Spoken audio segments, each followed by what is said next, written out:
No, bawal silang i-criticize. Bawal kang magsabi ng masama sa kanila. Kailangan baw ka lang ng baw. Parang Sara Duterte din. Baw ka lang ng baw. Kapag baw ka ng baw, walang problema. Pero kapag kinriticize mo siya at meron kang sinabing hindi maganda, talagang titirahin ka din yan sa salita. Diba? Katulad ng ginawa niya kay Hontivirus. Yung ginawa niya kay Franz Castro. Yung ginawa niya kay Alvarez. At ginawa niya kay Leni Robredo, kay De Lima, at iba-iba pa. Ang dami mga kaibigan. Napapanood niyo ba noon? Yung pag kinriticize siya, sinasagot niya at talaga namang grabe yung mga sagot niya. Mga kaibigan, napanood ko yun. Kasi sabi ko nga sa inyo, di ba, sinusuportahan ko yung mga Duterte. Kaya alam ko na kapag kinikriticize sila ay gumaganti ng salita. Yung kay Alvarez, yung sinabi niya, di ba? Alvarez sa PDP laban yun, di ba? Ano sinabi niya doon?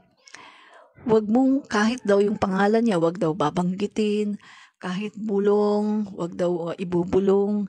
Kasi kumbaga, mga kaibigan, parang kaya daw niyang sirain yung political career, etc., etc. Kita niyo? Hindi sila pwedeng ayaw nilang makriticize. Ayaw nilang magsalita ka sa kanila ng hindi maganda. Kailangan baw ka lang ng baw.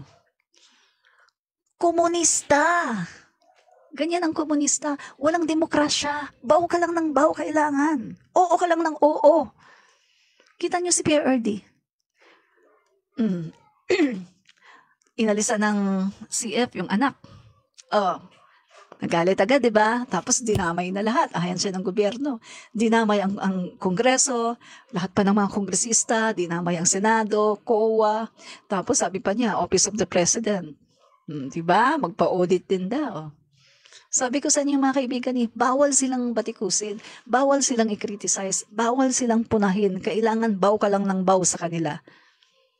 Kaya no wonder sa panahon niya, yung mga sa Kongreso, no wonder mga kaibigan, hawak niya sa liig ang Kongreso.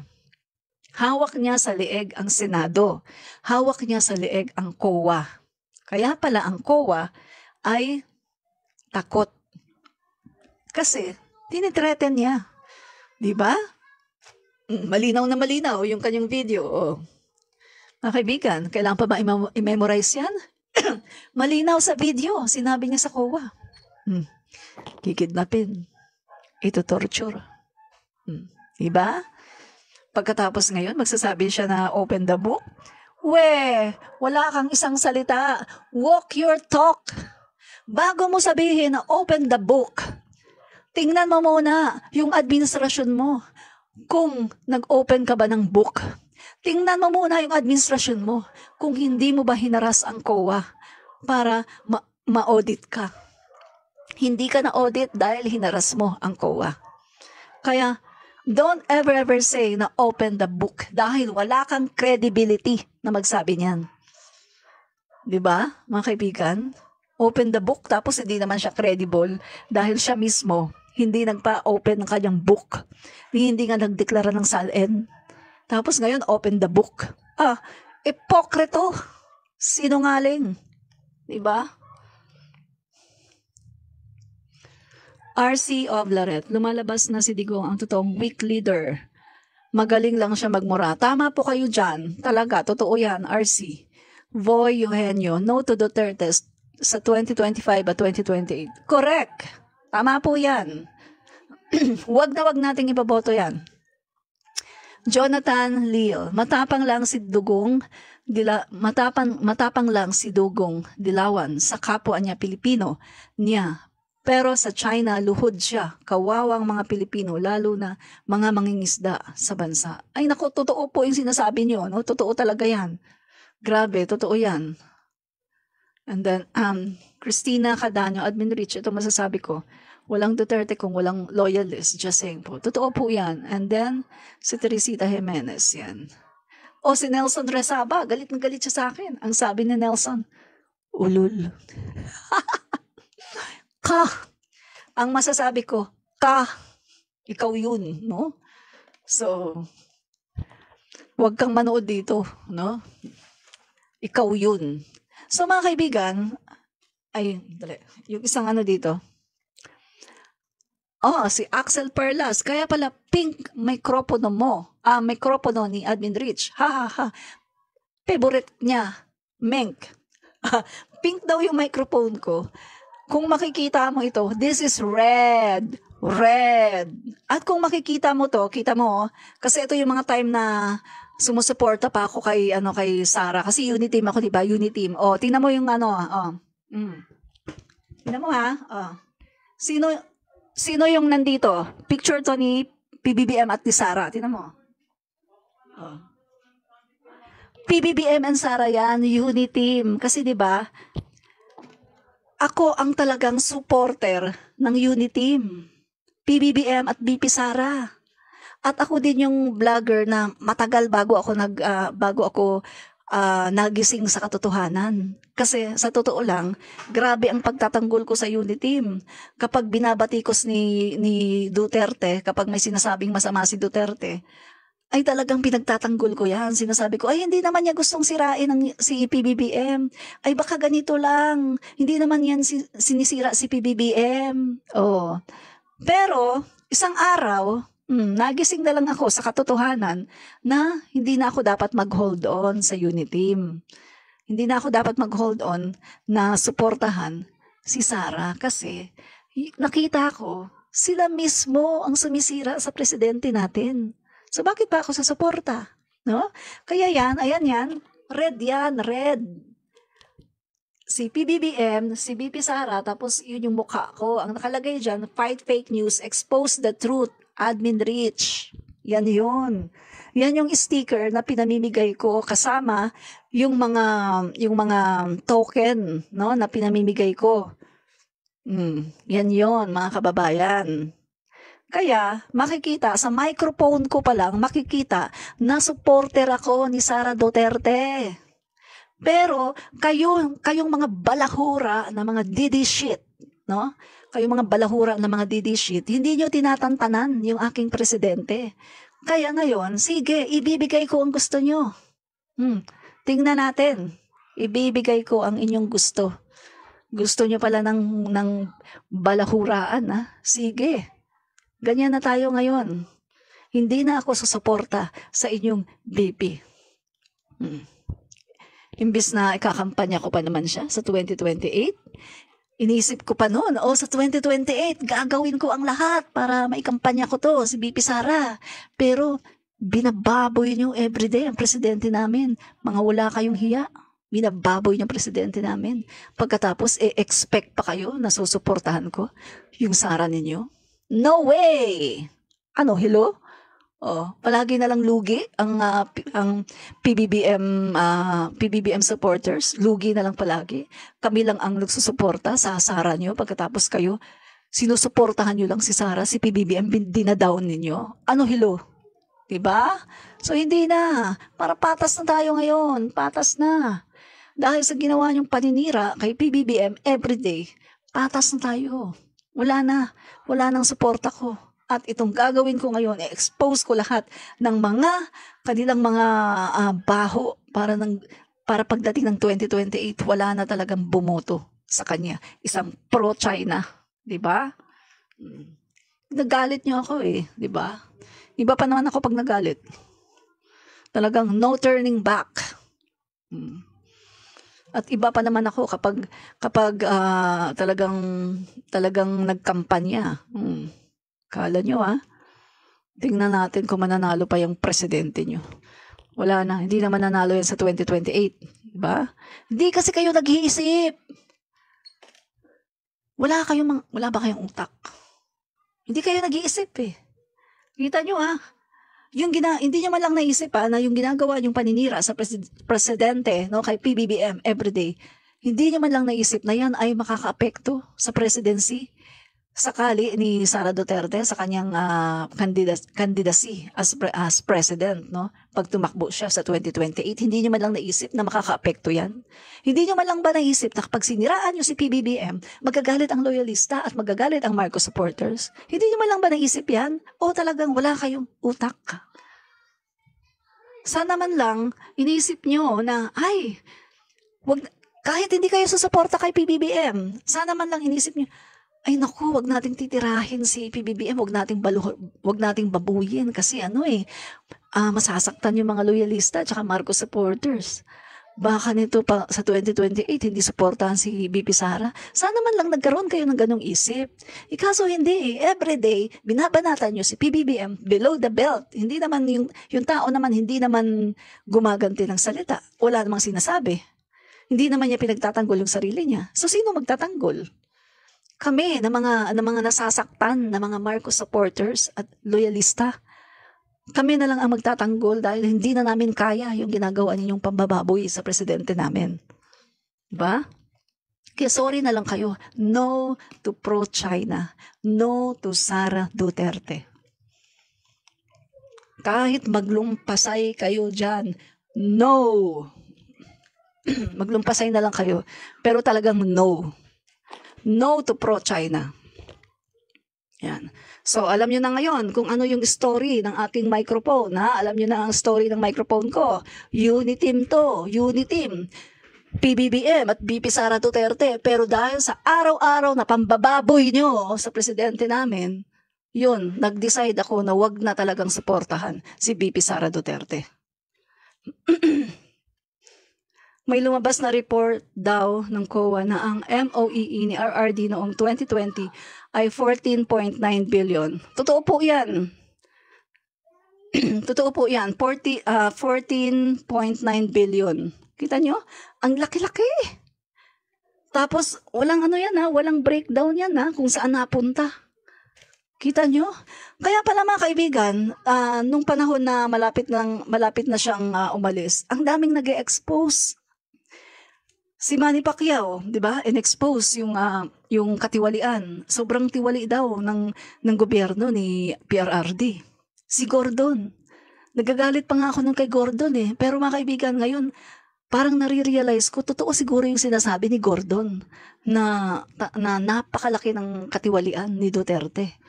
At marami pa mga kaibigan yung mga nag-expose nung kay Duterte. Nagagalit pa nga ako. At talagang nakipagbardagulan ako, mga kaibigan, dun sa aking original Facebook. Kasi hindi ko pa ito nagagawa So mga kaibigan, makikita natin dito na meron palang basis yung mga sinasabi ni Manny Pacquiao na most corrupt government, yung sinasabi ni Gordon, yung sinasabi ng mga ibang even si Trillanes, no? Yung mga iba pa na kahit hindi dilaw. Mga kaibigan, meron silang mga sinasabi na sobrang kurakot nga daw ng administrasyon ni PRRD. Ngayon parang nare-realize ko, Kita nyo sa report ng COA, 14.19 billion ba yan? MOOE ni PRRD. Kita nyo? Sobrang kurakot. At walang breakdown yun kung nasaan napunta Tama po ang mga sinasabi nyo, admin. God bless po sa iyo. Gonzaga Oka. Yes. Kaya mga kaibigan, wag na tayong magboto ng mga pro-China pagdating ng 2025 at 2028 election. Piliin natin yung mga tunay na talagang mga Pilipino.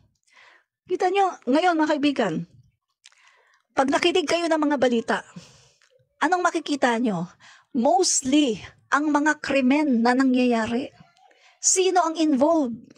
Kaibigan, kahapon. Ngayon kasi hindi ako nanood ng balita no? Kahapon yung balita, may mga kaibigan. Yung sa Pasay, nakita doon yung na-raid ng mga kapulisan, mga kaibigan. Yung Pogo, yung loob ng Pogo. At nakita doon yung mga rooms yung room para mag-torture ng tao. At yung room para doon sa mga ginagawa nilang mga pang-scam. Merong room para sa prostitution. Mga kaibigan, Ang mga krimen na nangyayari ngayon, mga halos lahat, Pogo related. Sino ang nagpapasok ng Pogo? Duterte. O di ba yung huli niyang yung malapit na siya bumaba. Anong sabi niya?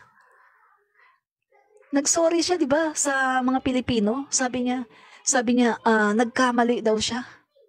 Kung alam lang daw niya na ganito yung mangyayari, na hindi pala magiging kapaki-pakinabang ang Pogo, sana hindi na lang daw sana niya pinapasok. Pero eto mga kaibigan, alam na niya, pero hindi pa rin niya yung, ano bang tawag doon, yung binawi yung mga prangkisa, at hindi pa rin niya pinalayas yung mga yan. Itinuloy pa rin niya talaga yung Pogo na yan, kahit alam na niya na yan yung talagang source ng mga crime dito sa Pilipinas. Puro Pogo. Human trafficking, Pogo. Yung mga tinutorture dyan, mga kinikidnap, tapos mga kidnap for ransom, Pogo. Mga prostitution, mga kinikidnap yung mga babae pagkatapos binibenta, yung mga scammer, puro Pogo. Pogo related, puro inchik. Pagkatapos siya, China lover. Pagkatapos siya, pinapaboran niya si Xi Jinping. Diba? Isip-isip mga kaibigan. O sa panahon din niya, o yung mga construction ng mga tulay, yung binigay daw ng China, ha?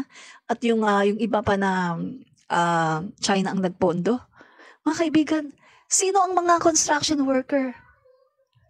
Galing sa China. May mga Pilipino ba doon? Siguro kung may Pilipino man siguro dyan, bilang na bilang mo sa daliri mo. Pero mostly mga kaibigan, nung pinirmahan niya yung kontrata na yon, nakalagay doon sa kontrata na ang mga kukunin na mga construction workers ay mga inchik. Nakinabang ba yung mga Pilipino? Hindi. Inchik. Inchik ang mga workers. Kaya walang pakinabang. Hindi man lang nagkaroon ng hanap buhay ang mga Pilipino. Even mga kaibigan, si Percy Lapid, alam yan. O si Percy Lapid, siya yata yung isa rin siya sa nag-expose niyan, mga kaibigan. Puntahan nyo yung naipost ko yata dito yan yung sinasabi ni Percy Lapid, na napakaraming mga trabaho, mga kaibigan, pero ang nagtatrabaho, inchik. Ang mga kinuha, inchik, hindi Pilipino. See? Kasi nga, si RRD ay isang weak leader. Isang mahina na leader. Walang bayak. Pag sinabi ng China, ay ito kailangan yung mga workers dito, mga Chinese din. Wala na siyang say. Oo. Lahat ng sasabihin ni Xi Jinping, oo. Oo lang siya ng oo. Bow lang siya ng bow. Lahat ng sasabihin ni Xi Jinping, wala siyang say. Mga kaibigan, tanungin ko kayo, kailan ba siya nag-oppose kay Xi Jinping? Mga kaibigan, kung titingnan niyo, halos sa buong termino niya, wala siyang statement na nag-o-oppose kay Xi Jinping. Palaging nagpapakababa. Kahit nung hindi na siya presidente, di ba? O, pumunta siya sa China. O, ginamit pa niya. Ano sabi niya dun sa SMNI? I humbly told Xi Jinping. Nagpakababa siya kay Xi Jinping. At anong sabi niya kay Xi Jinping? Maliit lang kaming bansa, mahirap lang kaming bansa, ganto-ganto. Payagan mong mangisda ang aming mga mangingisda. Weak. Mahina, walang bulls.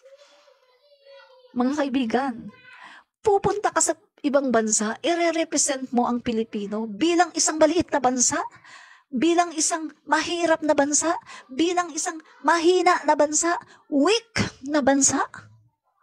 Tingnan niyo si PBBM, mga kaibigan. Pag pumupunta siya sa ibang bansa, anong sinasabi niya? Oy, taas noon siya, mga kaibigan. Very proud siya. Pinagmamalaki niya ang Pilipinas. Ang Pilipino magagaling. Ang Pilipinas maganda dito. Maganda dito mag-invest. Dito na kayo pumunta mag-invest. Ang Pilipinas ay ganito. Maganda ang economy namin. O angat kami sa iba.